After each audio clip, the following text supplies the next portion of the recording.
It is like super correlative. If you do emojis right, like it really helps, which is kind of crazy. If it matches any bio of substance of any kind, like she says she's a horseback rider or she's a Cavs fan or anything really, just try and mention it in your first message, because even if what you said is kind of stupid, it'll show her that you actually took the time to read the bio, which is like way more than 8 to 9 guys out of 10 on Tinder do. Most of them, they'll just copy and paste the one-liner, which I'll get to is not bad. That's what I'm going to get to in my second point. Most people will tell you that if you're a guy, you should not copy and paste on Tinder. For girls with no bio at all, they're totally wrong. Okay, you're gonna your response rate on people messaging you back is going to be way lower than any girls. And if most of these girls, if the only thing you're going to have in common with them, if you swipe right and they have no bio, is that you think they're attractive. So, for example, something like, "Hey, you're cute. What are you doing Friday night?" for example, is something that you can copy and paste to 15 people if you want to, because assuming they have no bio. Because what else are you going to say? Unless there's something super crazy about their picture, it's one of those is probably going to respond, and then you can move from there. And if you do that, that also probably tells you that they're more interested in you than an average person would have been. If you don't do the copy and paste method, I like to personally go with the top two here: pure honesty and a direct invitation to an event. So pure honesty would be something like, if I was in Florida last weekend, I was there for a friend's wedding reception, I might say something like, "Hey, I'm only here for a couple days for a friend's wedding reception. We have a lot of extra beer. You look really cute. We'd love if you came by. Feel free to bring a couple friends and hang out." It's totally fine. You're being directly honest about, you're not going to be here for very long, which is me most of the time. And this is sort of what you're looking for. Let's come hang out. Let's see where it goes. The second would be to just immediately invite her to something.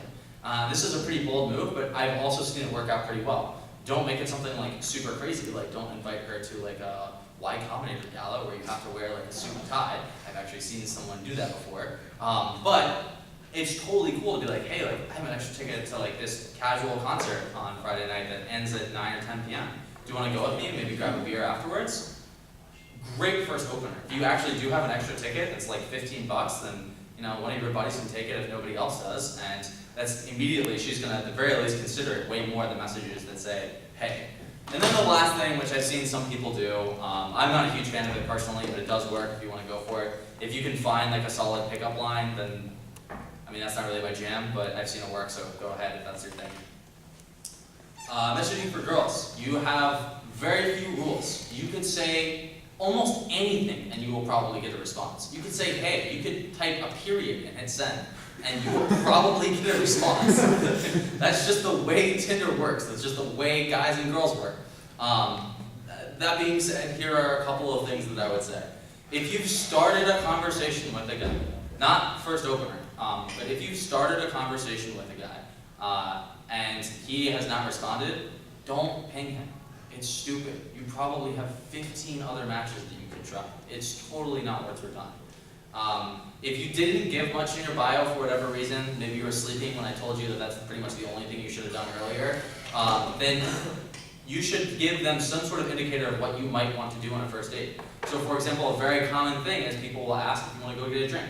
If you don't drink alcohol, you should probably mention that and say, "I would like to hey, just so you know, I don't really drink much, but I do like to go bowling," for example. Or better yet, just suggest the first date. If you're interested in them, there's really none of all of this chivalry of the guy has to go first. This is the 21st century. It's all BS. Go ahead and suggest the first thing.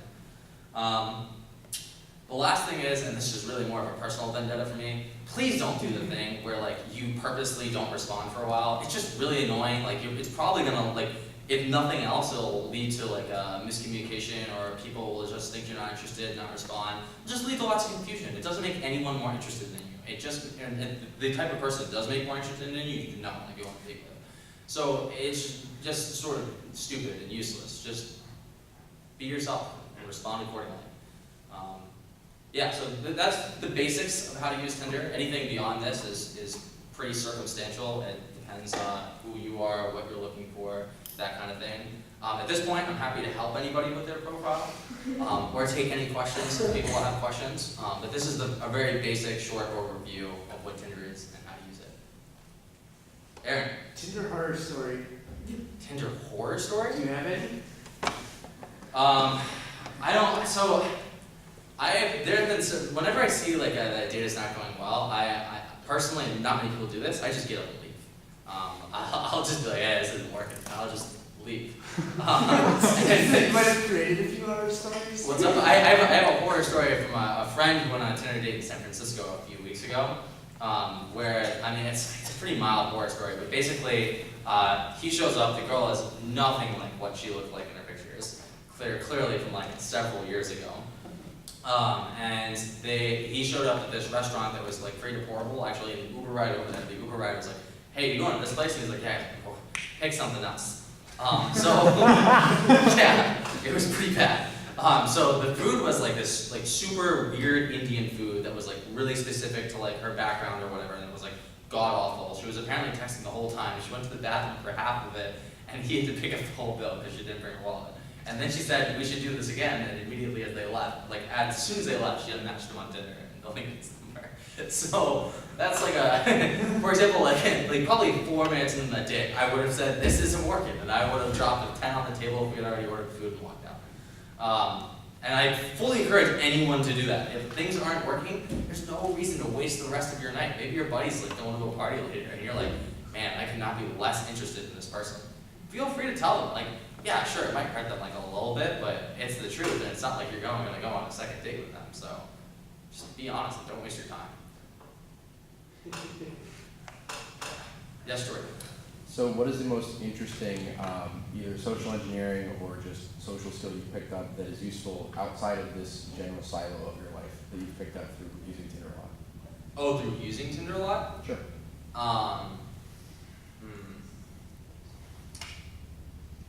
I would say, so this is a really stereotypical thing, but if you let somebody talk for like the very first amount of time, like just give them an opener and just let them talk for a bit, you can close really quickly. So when you go on dates and when you're looking to see other people in general, there are really, regardless of what somebody will tell you, there are really only 2 things that matter. There's the open and then there's the close. The open is, hey, like, you are now interested in me. And the close is, okay, this is a done deal. We're either going to go home together or we're going to go on a second date. Like, whatever goal you have is achieved. And in order to, the open, I've just basically taught you the best ways to go about getting that. The close, really what you do is you have to like sort of guide them into talking about one thing that they're curious about. You latch on to that one thing, you let them talk for the whole night, you're sort of sweet about it. And then you mention just a couple of things that let them know that you are listening. And that's, most of the time, it's that simple. That's all you really need. If you listen and like you prove that you're listening, you're not weird, you smell good, you look good, probably fine. It's like the barrier to entry is actually way lower than most people think it is. People psych themselves out about this kind of thing all the time. And I would say that the same is probably true of a lot of people too, but particularly for this aspect of life. Yes, Max? I think the waiting game, while very obnoxious to the male, it's sort of enticing for the male as well. It's not terribly the worst thing, because you just literally just walk to them and kind of like, not interested because there's no more mystery to it. It's all on the table. Yeah, so there are some guys who, there's the common expression that guys like a chase. Personally, like, I mean, if I really like someone, I'm down, I'll go for it. But it's not what I like. Like, I would prefer to just be really straightforward and honest with people. That's why my approach is so rooted in honesty. I mean, like, I will literally say to some people, hey, I am here for 48 hours. I am looking for someone to have a beer with and potentially spend the night with. Like, if you're interested, let's give it a shot. And that approach for me has worked way, way better than pretty much anything else I've ever tried. But yeah, there are some guys who like a chase. I happen to definitely not like that, and I haven't really met too many people who I would recommend dating who do. Except for apparently Max. That's not my style either. However, I do have a friend, and we attribute his inability to get a date on the fact that he's so open. Man, you remember Ben? Okay, yeah, He's sure. Very, I feel like very nice guy. these are basic like human like things. Like you should be, I don't know, like, hi, my name is Rocco. I have a weird birthmark on my left butt cheek. You should come see it sometimes. Like obviously that's probably a little too honest. Like even if that's what you would like them to do, it's probably not what you should open with. So for obviously I didn't think I needed to add this, but for honesty, please add a grain of salt into what you're saying. Until they shoot back, like, Yeah. here's my number, send me a pic. Yes, sir. What dramatically exceeded your expectations and what dramatically underperformed in relation to your expectations when you started using it? Okay, so originally when I went into this, a lot of I was like in high school particularly, where the dating scene was very, very different. I was a very good texter. I was very good with words. I could easily take a girl that wasn't super into me and then sort of like text her for a while and be really savvy and like mention little things and be cute and flirty and really quickly turn things around. I was expecting the same sort of approach to work with Tinder. So when I first started using it a couple years ago, like I would talk with people for like a while before I set up a date. And sort of my thinking was, well, if you prime them like a lot, then you don't really have to spend too much time in a date. You already know you like each other. You just sort of figure out that, yeah, you're what you look like, you're what you look like, and then you go have fun. Roller coaster. Exactly. That is not how it works at all. If you do that, actually, you're probably going to like the other person will lose interest, and there's a very high rate of people who will talk to you for a long time on Tinder, but are never really interested in meeting up. They just want somebody to talk to. So that approach did not work at all. I've already mentioned this, but the approach that did work that I really didn't think it would was just literally say what you're looking for. And there are some people who will even call you a pig for it, but there are people who are interested. Sorry, go ahead. So I've played the Tinder game a little bit, and I've like on Interesting. multiple occasions. What's your high score? What? Sorry, go ahead. On multiple occasions, like I've like been like, hey, we're gonna meet up at this time tomorrow for X, Y, Z, and then like day of cancel. Do you have any like ways to mitigate that, or have you had that happen to you, or? Yeah, so there's lots of general flakiness, and sometimes it's legit, sometimes it's not. My way to go about that is you respond with, all right, well, the other thing is you can respond with, all right, well, can I get your number? Move off the platform as quickly as possible. And if she gives it to you, then she's interested, and if she's not, then she never was, and you can just sort of dump it. So good question.